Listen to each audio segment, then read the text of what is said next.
The Sporland division of Parker Hannifin proudly sponsors the Advanced Refrigeration Podcast.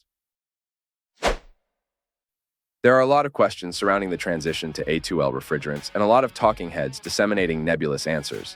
But when your technician is face-to-face with the first A2L transition project, where do you turn for real-world answers about this specific job?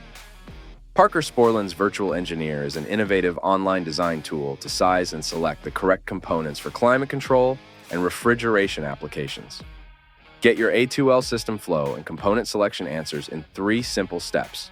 Enter your application details, size, and select products, then download your project files. It's that easy. Try it at absolutely no cost. Visit sporlin.com and navigate to the Resource Center. Parker Sporland, leading the charge.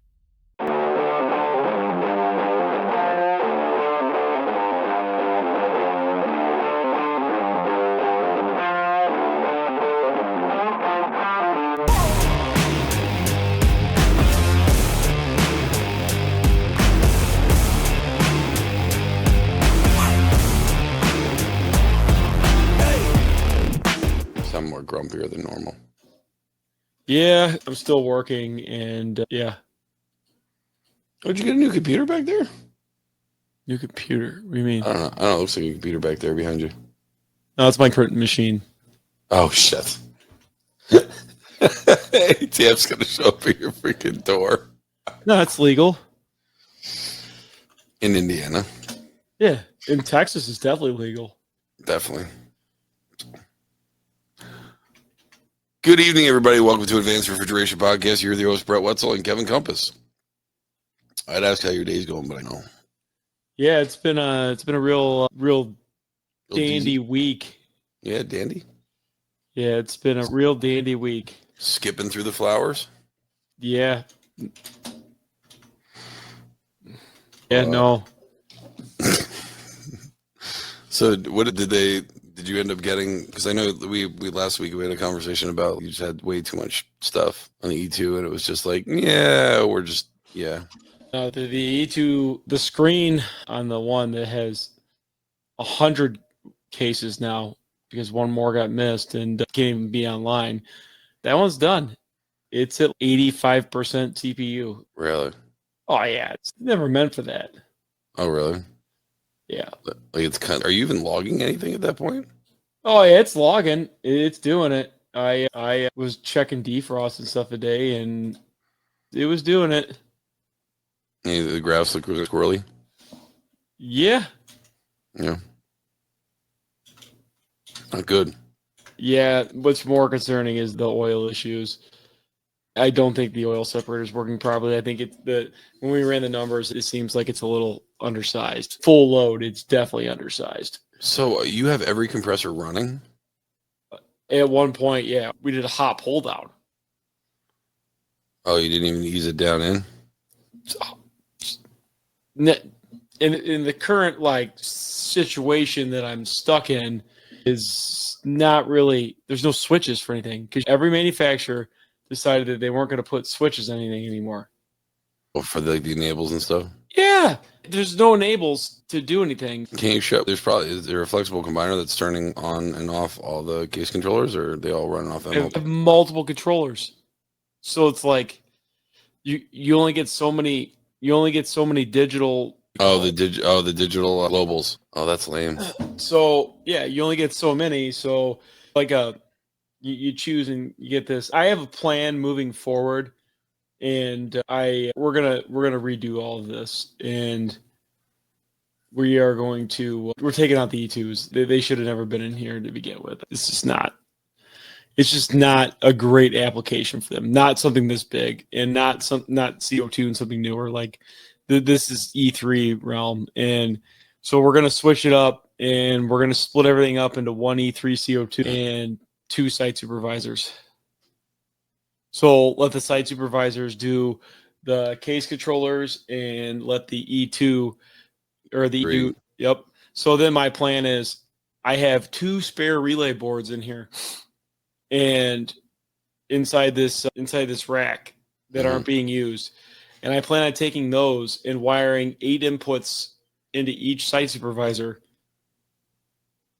So Gotcha. that way I could stage this thing up from the suction group still, because the CO2 one has that built-in staging program in the suction group.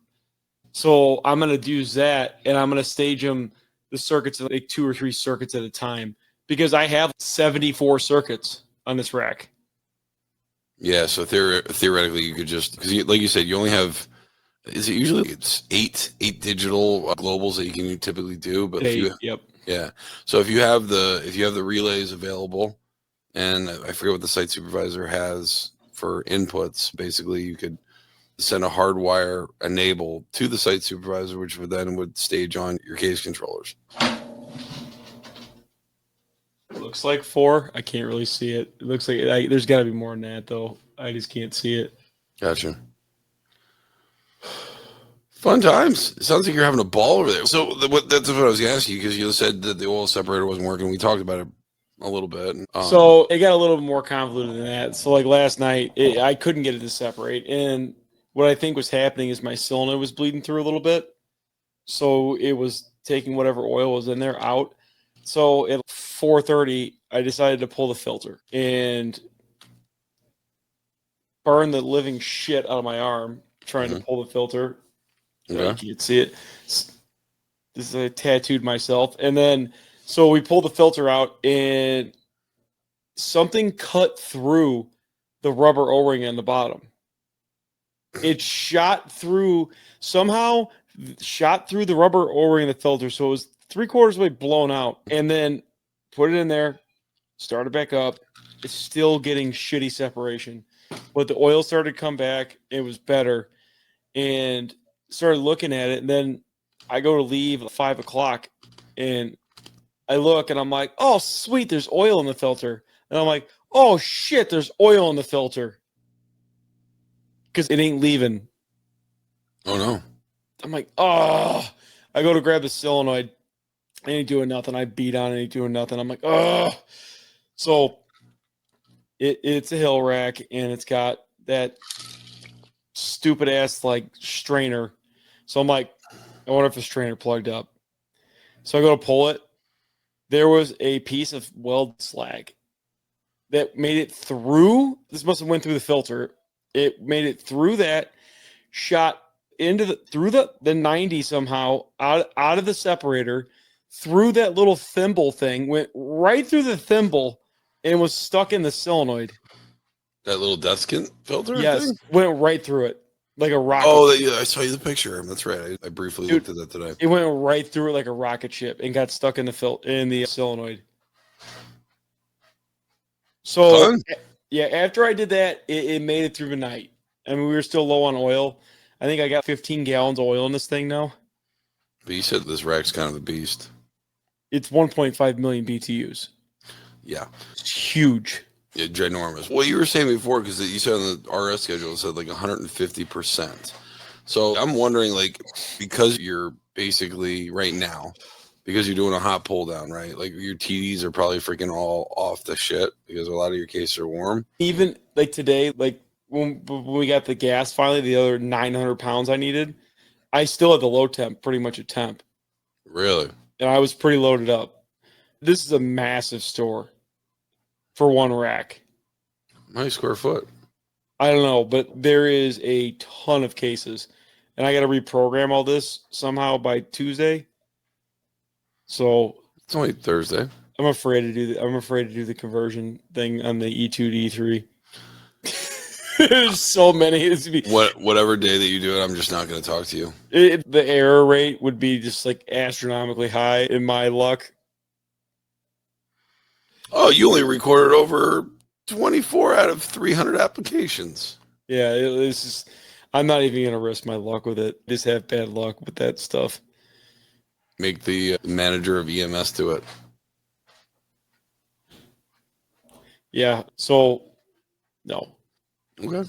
Yeah, I had to sit there and I'm going to reprogram it all by hand. I don't know. I have a pretty good game plan with it, but I still have to split all the comm loops back up again.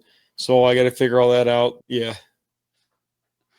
I know every single way every loop goes now because I've traced so much of it apart and I've rewired so many of the cases. Could have But or be done by now. But I will admit, like we were down like 24 alarms when I left, and probably Not be bad. down if the rack's still running when I get there in the morning. Not bad. The first night's always the worst. I didn't sleep at all last night. It was still up and running when you got there this morning, right? Yeah. Win one for you. Yeah. Yeah. I don't understand why all the racks, the HPV and the BGV, are always wired wrong. It doesn't matter when they come out, they're always wired wrong. Because they're coming to you? I don't know. It's just like everyone I get, it's just like they're all wired differently. And it's just, oh my God, why? Because they're coming to you. I had a good one with this one because I was like, okay, I'm going to make sure these are all wired right. I look at the sheet we all made. I'm like, these are wired right. We're good. So I go to shut them, and it has a redundant valve, and I shut that one. And I'm like, okay, I go to start up. I'm like, I can't build pressure in the flash tank. I'm like, God, something's not wired. Something's not closing. To go through it, I'm like, it's all wired right. I force it closed, and I'm like, it's all wired right. I look, I'm like, it goes to a terminal block from the iPro. I'm like, yeah, it's all wired right. And I go look, and I'm like, wait a minute, why those wires change colors? And I look, I'm like, oh, red and green underneath the rack in a bundle of wires is swapped. I'm just like, because it came to you. Just you need to just stop talking about places you're gonna be because they're like, Kevin's getting this one. We're gonna fuck it up. That must have been like really just an oddball place. You know what I mean? Like, why would you switch wires midway through? That's like a third or fourth time it happened. I had the iCAD rack on this rack too. The pinout was wrong on it. On the wire, on the harness again? On the harness. So like I was looking at the iCAD. I couldn't, when I was testing it, I couldn't get the iCAD it was like bouncing from like 0 to 8, like nonstop. 0, 8, 0, 8, 0, 8, 0, 8. And I couldn't figure out what was going on. So I'm looking at it, and I forced it to like 50%. Like I couldn't get my voltage there. It was just sitting there like freaking out. And I started looking at it, and I'm like, I had voltage on pins that I shouldn't have had voltage on with no wires hooked to them. So I'm like looking at it, and I'm like, I ended up having to stick a needle, hypodermic needle meter lead in there that I bought for testing his M12 connectors, and it was pinned out wrong. The wrong wire. The wires are labeled, aren't they? Like they're labeled on the wires. On the on the plastic or rubber of the wire. What they showed in the M12 plug, it was the opposite. First time that's happened. Second or third. No, on the iCAD it has happened, but on the valve drivers, because an M12 plug is universal, but the way that the key is in there is not universal, because the Sporlan ones you could rotate any which way. Yeah. Now those will fit on a Danfoss valve, but depending on the way you rotate it, it's going to change your windings. Ooh. So you have to figure it out based on that. And then same thing if you put that on a Alco valve, like a CX valve, it changed it. So just so you know, like when you go to do these, like the Danfosses are keyed one way, and then the Alcos are keyed one way. The Sporlans are not. You could rotate them. So that's a pain. M12. The collar connector is universal, but like the keyway and it's not. Pin out codes. Oh. There's codes. Did you know there's codes? I didn't know there's codes. There's codes. But I bought a hypodermic needle adapter for my meter leads, so I could use it to fit inside the M12 thing, and that way I could pin it out. Oh, so here, check this out. I didn't know this. Present. I don't know when I'm gonna get my voice back. This has been like that for almost 2 weeks now. Yeah, it's super lame. Yeah, I know. Share. There's codes. Yeah, like so usually what I see is, I think the Danfosses are a C code. There's 2 pins right here, like a fat guy and a little guy. Yeah, and I think the Sporlans are like kind of like an A code. So the Well, the Sportland one's either universal. You can switch it whatever you want. Yeah. The Sportland one's different because it's like it's like an axial in the middle. It's kind of like the Xcode one in a way. Yeah. But these are generalized. That's why it's good to keep the Sportland ones on your truck because you could use them in a pinch. Like I had to use 5 of them that one day.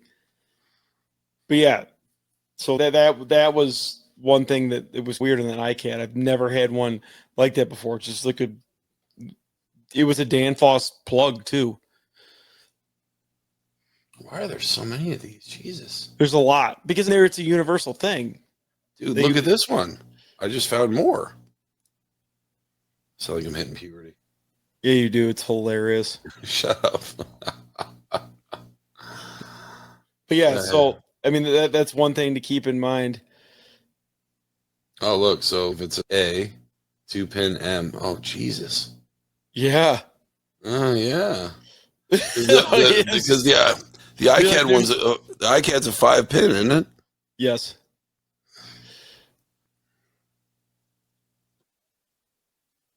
So is it like this one or this one? One of them. I don't know. I don't remember. All I know is I looked at the wire number and how it's supposed to be on the iCAD. And it wasn't that way. No. That's lame. All right. Yeah. So once I figured that out, I switched the wires around and it was good to go. Other than that, this thing fired up and it was weird watching 1.5 million BTUs fire off in 2 seconds. It did it. It took it. How happy was the flash tank? Didn't rise 10 pounds above set point. Really? Nope. That newest version of the iPro works flawlessly. Really? That F04 works flawlessly. Like they fixed everything that was wrong with that. Sweet. Yeah, disappointed they didn't put heat reclaim in the store because this rack has got tons of heat. It would have done awesome. I know you can't tell me what store it is right now, but no, it would have done awesome with heat reclaim. It's like some reheat in the back room. It would have done great. Put some float technology in there. Some what? Float. That's who does the all these heat reclaim. Oh, I call them CES. It is CES, but yeah, they'll always be CES to me. No, I got you. Yeah, other than that, we can go over some case controller troubleshooting stuff because that's what I did a lot of this week. Which ones were you doing? Oh yeah, the XMs. XMs. So just troubleshooting in general. I've seen a lot of since I had so many of them. I had a plethora of problems. A lot of wrong transducers. That never happens. A lot of the ones that aren't 650s, so paying attention. A lot of wiring issues, and then a lot of programming issues, like stuff not being like programmed. And then we had some weird stuff with associations. Like they associated a bunch of cases wrong in the beginning. So when I went to go delete them, remove the associations, I had to delete the parent cell before some of these would come back on. Wait, what? So the original circuit, so when I went to go reassociate, so let's say they had AL5 associated with AL6. Like okay. the cases from AL6, 1 or 2 of them on AL5. So when I went to go move them, I take the association away and go put it back to A6. Now that case won't run. It just sits permanently in the off state. No matter what you do, if it's in the enable, it wouldn't turn on. It wouldn't do anything until I deleted the circuit completely and then made a new circuit. So you do, because with the XMs you have to have the actual circuit. Yep. So you have an XM circuit and then your case controller associated with it. Correct. So they had a bunch of ones that were crisscrossed. Oh, okay. Like half of them. That's no good. But it like jumbled them up. So when you went to go do it, it like threw off the other ones. I don't know if it saw an error because it was different circuits, but it would not turn on the XMs. Not good. Here, I'm going to share this real quick. See if this will, because you were talking about wiring issues, so I'm just going to figure it out, bring it up. Do stage. Bam. You had the pulses? Yep. Okay. Just So want to make sure I have the right ones. couple things with these guys. No more than 25 on a loop. Okay. So no, and that includes masters and slaves. God, you're so immature. So no, no more than 25 on a loop. All right. This makes it tricky with these. And then on the end, you need a termination resistor, 120 ohm or 150 ohm. Precision resistor. I've used Amazon pack ones, Oh, and Jesus, you're not supposed to. I'm convinced there's no difference. Yes, it is. I went to electronics school, like I know. Jesus, back when before I was hitting puberty, I hit. Yeah, when you're 12. Shut up. So yeah, you got this XM, you got your RS45 comes in, and it's gonna daisy chain from A case to A case. Now on here, you're gonna have your LAN port, and that's gonna go to your other cases. So if you only have one pressure transducer in the program, you have to set it up for LAN transducer, yes, and then set your other cases up for PB5 to be LAN, or else it's not going to look for them. All right. So we had a bunch of Hussman cases come out that were not set up like this because it was a different manufacturer program this for their cases. So we ended up getting a bunch of Hussman like specialty cases that didn't have any of that set up. So that had to be gone through. I've never landed any of the pressure transducers because it's usually one XM per case. Yeah. So were all you're selling with either 230 or 120? They were 120. Okay. Then I won't even talk about it. Yeah. So the 120 ones were all just wired in like normal. So I will say this. I always check all my pulse valves to make sure they're good. It seems like a lot of manufacturers mess up the pulse valve wiring, or the neutral and the pulse valve hot have to come off the XM. So you can't be wired in anything else. We had a few cases where the fans were on the pulse valves. So the fans were pulsing? Yes, they were pulsing. I'm sitting there. I'm like, what is going on? Then I look over. I see on, off, on, off. I'm like, oh, kidding me. Nice. So just to verify, so right here, these wires right here, this is the main communication that's going to come into the unit, and then these are the ones that are actually going to be LANed to the rest of the case controllers that are on that. Now, when you're doing your main comm, you want to have the shields tied together and then taped up so they can't touch anything. And then when you do your term resistor, you're going to go across positive and negative with that term resistor, and that's gonna terminate the end of your network. Yeah. So when you're doing the shields, though, you're supposed to tie the shields to the LAN, though, correct? No, you're not. It's just supposed to end. Yeah. There's like 4 different instructions. Like there is. around. Yeah. There's one where it shows the shield's grounded, the shield grounded to ground. There's one where it shows the shield hooked to nothing. There's one show where the shield is taped up. There's one shown with the shield with a resistor going to ground. Honestly, like whatever works at that point. I never ran the term sensors besides now. And I got help from some of the Copeland guys, and it did make it better. I've never had this many XMs on a controller, though. The max number is 99. So what I was told, like why that term resistor is there is essentially it's because what happens is the controller is yelling down the hallway to the next controller. And if that term resistor is not there, that last case controller will just be yelling aimlessly, like waiting for a response. And then essentially if it's like, hey, and it doesn't know there's a fucking wall there. And that term resistor basically tells it's a wall. It's all of them. It tells it ends. It stop yelling, dummy. Yeah. It just calms the network down. To be honest, I didn't have a lot of comm issues. I just had a lot of slow updating. Mm-hmm.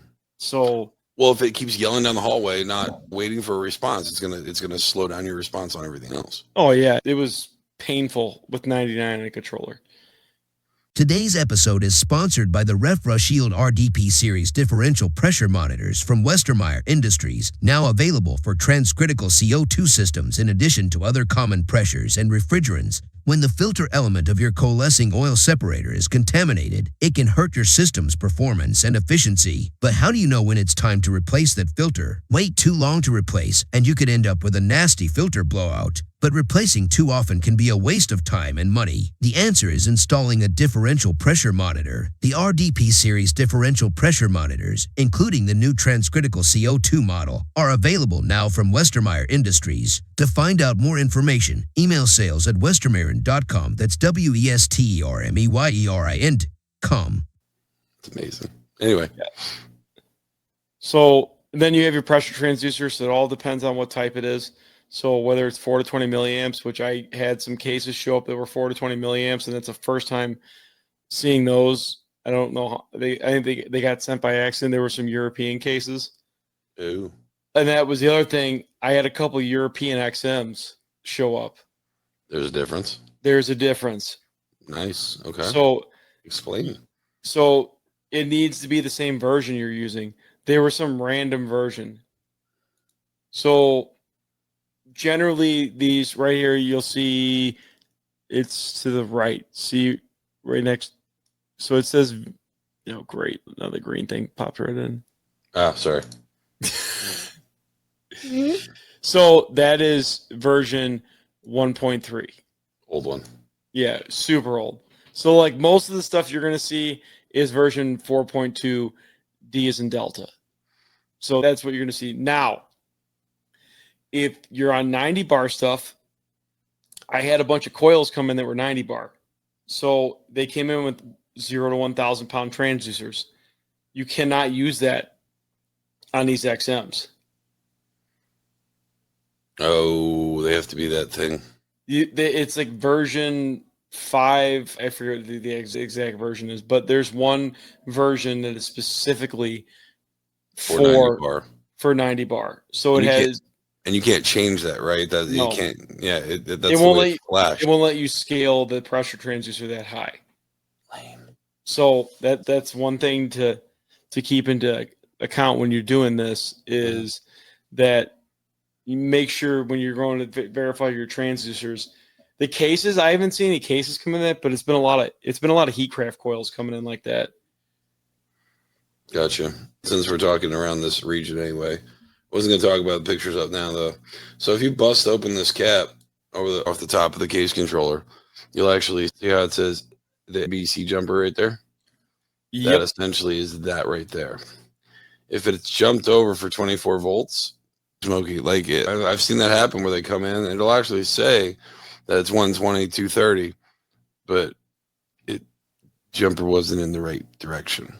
I smoked 2 panels like that because I didn't know. Panels? Like yeah. There was the electrician turned them on and they went poof because the jumpers were in the wrong spot from the manufacturer.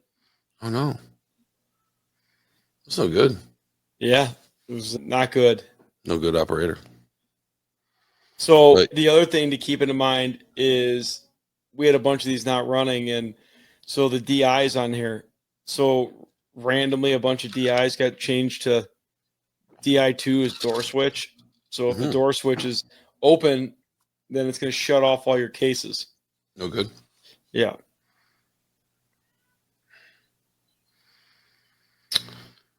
Oh.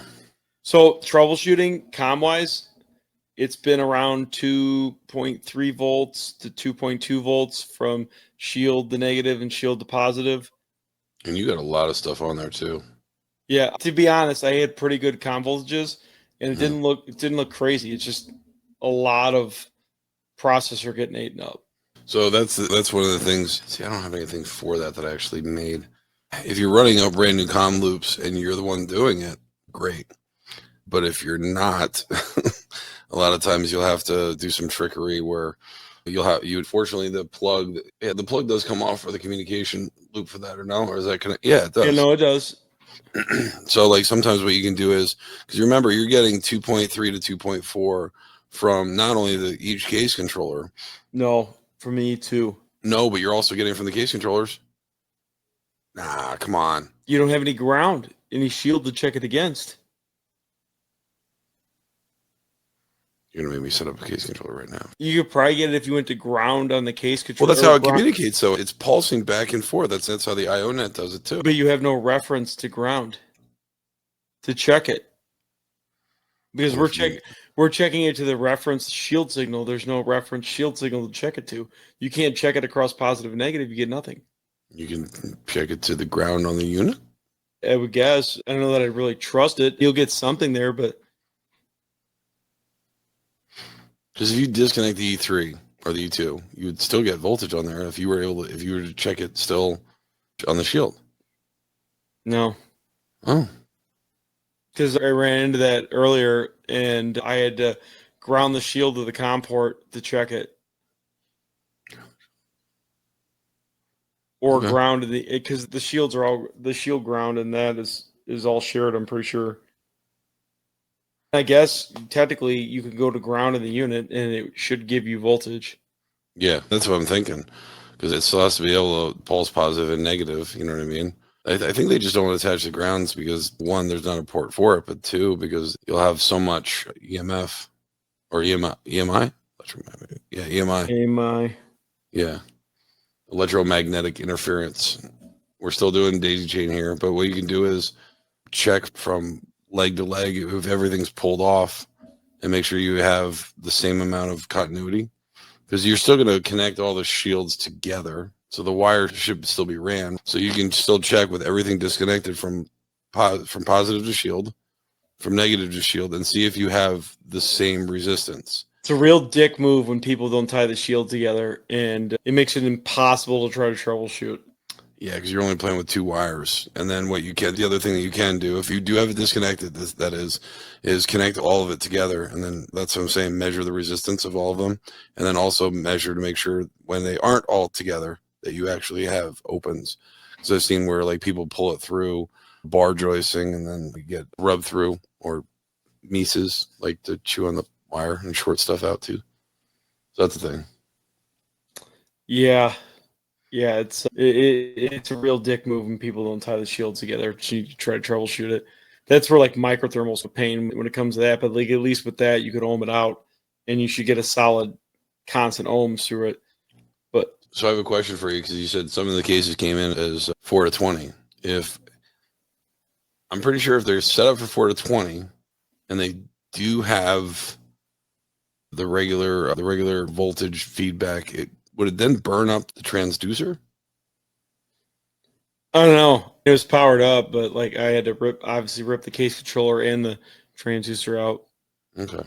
You could set it up for 4 to 20. You could use it, but I think it's a 12. It's a two wire 12 volt powered 4 to 20 signal in.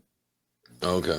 So it's not like a 24 volt powered one. So it should. Oh, okay. All right. It still should work. It still should work fine, but obviously, I just tossed it in the trash because it was not gonna. It wouldn't communicate with the E3 anyway, or the E2 anyway, because it was the wrong version.